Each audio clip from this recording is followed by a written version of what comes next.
Rosalie, tinanggap ba ng mga kongresista yung excuse letter ng mga online creators na ito at ano ang kanilang naging aksyon dito?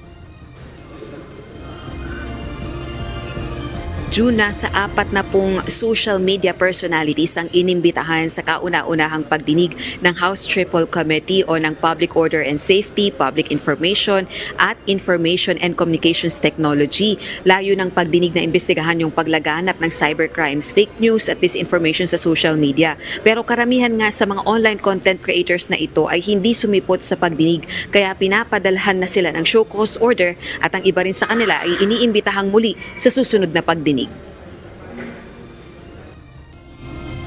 Tila tumaas ang presyon ni Manila 6th District Representative Benny Abante nang hindi sumipot sa pagdinig ng TRICOM, ang isang online content creator na nagpo-post ng pambabatiko sa social media laban sa kanya. Hinamon nito ang social media personality na harapin siya sa pagdinig. Pinag-uusapan natin yung mga sinabi niya. Tapos respectfully, Elizabeth Joey Cruz, na nakikinig po sa atin ngayon, nanonood ngayon. Humarap ka dito, kumatapang ka. Hirap sa iyo, nagbumura ka nang dyan na wala kaming kalaban-laban. Humarap ka dito. Dito.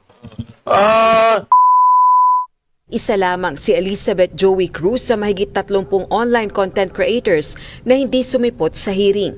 Si dating Presidential Communications Operations Office o PCOO Chief Attorney Trixie Angeles na imbitado rin sa hearing, hindi rin nagpakita sa pagdinig. Nagpadala lamang ito ng liham sa House panels kung saan nakasaad ang tila pag-question nito sa proceedings ng TRICOM.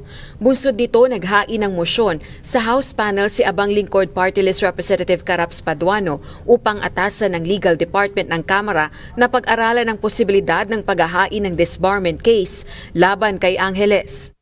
Mr. Chairman, I might have two motions, Mr. Chairman. First motion, Mr. Chairman, is to issue a show cause order to Attorney Trixie Angeles. Attorney Angeles. Show cause din yan. That is my first motion, Mr. Chairman. Okay, about the... second motion. Duly seconded. Any objection? Hearing none, the said motion is now approved. My second motion, Mr. Chairman, is for the Legal Department of this House to study if ever there is a relation, because he is an officer of the court. And he should respect the constitutional duty of Congress and question of legality. Naninindigan naman ng abogado na hindi naaayon sa saligang batas ang pagdinig ng Kamara. Maliwanag para sa amin na ito ay paraan para malimit yung space o yung democratic space para makapagsalita, pati yung pagdidinig ay hindi po constitutional. So, pursuant to this, ito po, mag-file muna po kami ng kaso. Bukod kay Attorney Cruz Angeles, pinabibigyan din ng show cause order si Crisette Chu, isa ring online content creator at kilalang taga-suporta ng mga Duterte. Maging ang iba pang social media personalities na hindi dumalo sa pagdinig.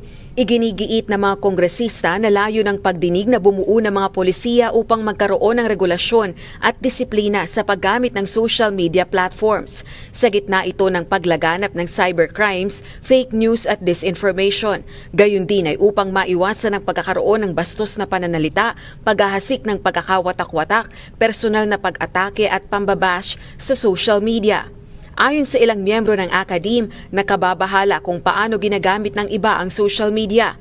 Ayon kay Dr. Jonathan Ong, ginagawaan niya itong negosyo ng ilan, lalo na ngayong panahon ng eleksyon. Ang naging pangalan po sa methodology ng research na ito ay Disinformation for Hire, yung pag-aaral ng paano nagiging hanap buhay kumbaga ang paggawa ng fake news sa industriya. The commonality here is that they are not operating in and for themselves, but are guns for hire, where the weapon is disinformation and the aim is the manipulation of the public sphere. Giit ni Surigao del Norte 2nd District Representative Robert Ace Barbers, hindi layo ng pagdinig ng TRICOM na sikilin ang kalayaan sa pamamahayag at pananalita. Dagdag pa nito kung paanong mayroong code of ethics para sa mga TV at radio broadcasters, dapat may disiplina rin sa mga gumagamit ng social media platforms. Sang-ayon dito ang veteran journalist na si Ellen Tordesillas, gayon din ang isang online content creator at political consultant na si Malu Tikia. We want to craft a policy, a remedial legislation, so that there will be discipline and code of ethics in the practice and use of our social media platform, Mr. Chair? I'm a journalist. Yeah. Kasi merong mga journalist na nagbablog, di ba? But blogging does not make you a journalist. Yun kasi as a journalist kasi, we adhere to the core values of journalism, which are truthfulness, fairness.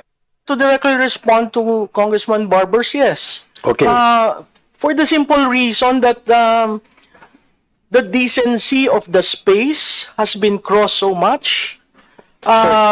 So yes. Samantala, aminado naman ng ilang kinauukulang ahensya ng pamahalaan na may kinakaharap silang mga hamon sa paghabol sa mga personalidad na nagpapakalat ng disinformation at fake news sa social media platforms. Kabilang na ang mga sangkot upang bahira ng reputasyon ang mga opisyal ng pamahalaan, kabilang na si Pangulong Ferdinand Marcos Jr. Kasi hindi po totoong identity minsan yung pinapost nila sa Facebook, nahihirapan po kaming mag-acquire. Kasi we need to issue a cyber warrant, and I think the law enforcement agencies would be more authoritative to enlighten that matter. Time is of the essence. If you go through that bureaucratic process, delete, and anything on the net, it takes only a matter of seconds mawawala, or it will be covered.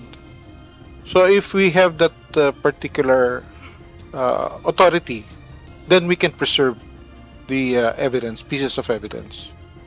Ayon naman sa Cybercrime Investigation and Coordinating Center o CICC, mayroon na itong application o tool upang ma-detect ang deepfake video sa social media platforms.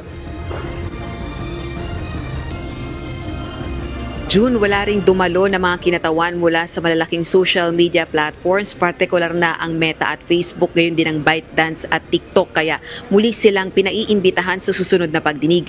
Yung mga online content creators naman na mga hindi dumalo sa TRICOM hearing ngayong araw ay nagtungo sa Supreme Court para magsumite ng petisyon na kumu-question sa legalidad o sa constitutionality nitong isinasagawang pagdinig ng TRICOM. Gate naman ng TRICOM, iginagalang nila yung hakbang na ito ng mga online content creators, pero naninindigan sila na ang layo ng pagdinig ay para magkaroon nga ng mga regulasyon na magtatakda ng disiplina sa paggamit ng social media at hindi upang pigilan ang malayang pamamahayag at pananalita.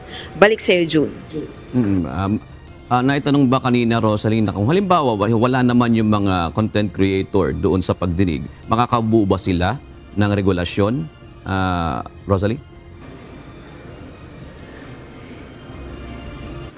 O Jun, bukod naman kasi sa mga vloggers at mga online content creators, inimbitahan din dito sa pagdinig yung mga ahensya ng pamahalaan na may kinalaman sa pagbabantay sa cybercrimes, ganun din sa paglagan ng social media disinformation at fake news gaya ng Cybercrimes Investigation and Coordinating Center, gayon din ng Department of Information and Communications Technology. So bukod sa mga vloggers na ito at mga online content creators, ay naririto rin yung mga kinauukulang ahensya ng pamahalaan para tanungin ng mga kongresista kaugnay ng kanilang mga isinasagawang pag-aaral sa paglaganap nga ng cybercrimes at fake news sa social media.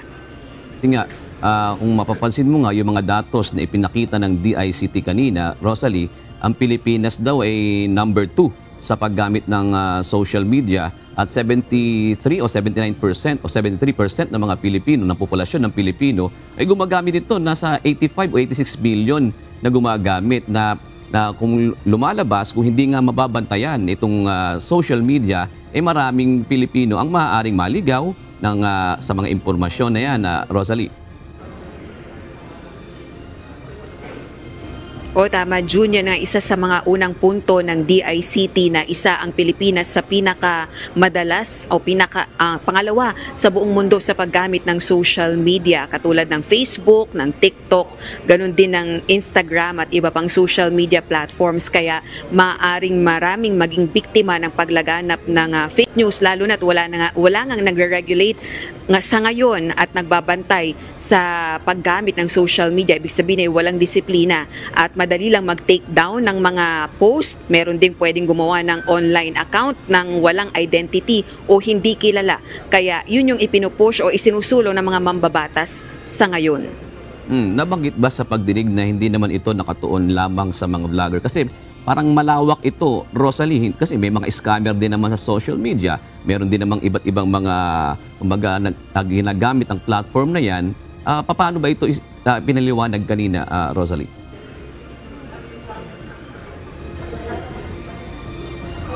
O June, sa technology nga na meron tayo ngayon, lalo na itong mga pangunahin na yung social media platforms katulad ng Facebook, katulad ng YouTube, katulad ng Instagram, na yung mga kinatawan nila ay hindi dumalo dito sa pagdinig at nagpadala ng excuse letter na sinasabi nilang wala silang kinalaman sa mga ini-upload na content sa kanilang platform. Kaya nga ang nabanggit ni Congressman Barbers na isa sa mga nagbigay ng privilege speech patungkol dito sa paglaganap ng fake news at disinformation, marahil panahon na para din na pag-aralan kung kailangan din bang maglagay o magtakda ng pagbibigay ng prangkisa sa mga social media platforms na ito, dahil nagagamit yung kanilang platforms para magpakalat ng disinformation, ng fake news at ng cybercrime. So isa yan din sa mga pagdedebatihan dito sa House of Representatives sa pamamagitan ng House Triple Committee, na ito yung unang pagdinig at alam natin na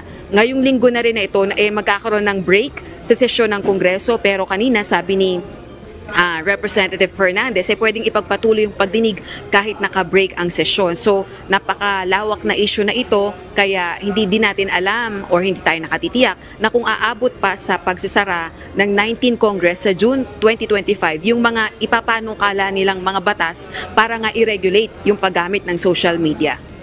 Kasi nga kanina parang ano ba yung naging decision sa motion kanina na ipatawag din yung mga mainstream media pati yung iba't ibang mga media, Rosalie?